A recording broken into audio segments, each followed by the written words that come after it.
Hello everyone, welcome back. I've ground the pipe to give it a taper. I have pasted the Easy On pipe joint lubricant in order to insert. Now I'll be slipping the 90-degree on and pounding it in place.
Well, that blew apart.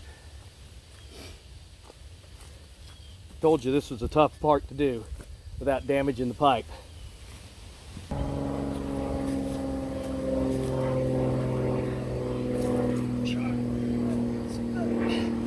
Oh, it's gone.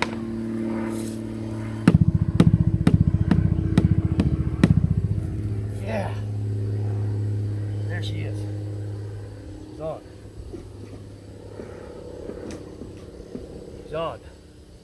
Gotta go move it so she doesn't roll down the hill. It's on. Right on. Wow. Took a little bit to get it.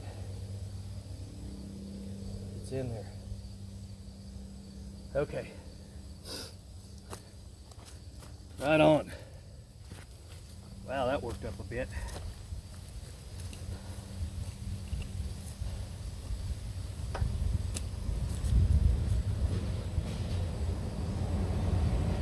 Wipe out the extra putty.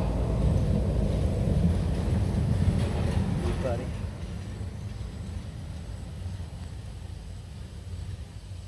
So just keep preventing seepage because it's not exactly heaving because this was a pre-cut pipe for some other use. Came off of a finished job with another facility, which I was glad to be able to get a hold of.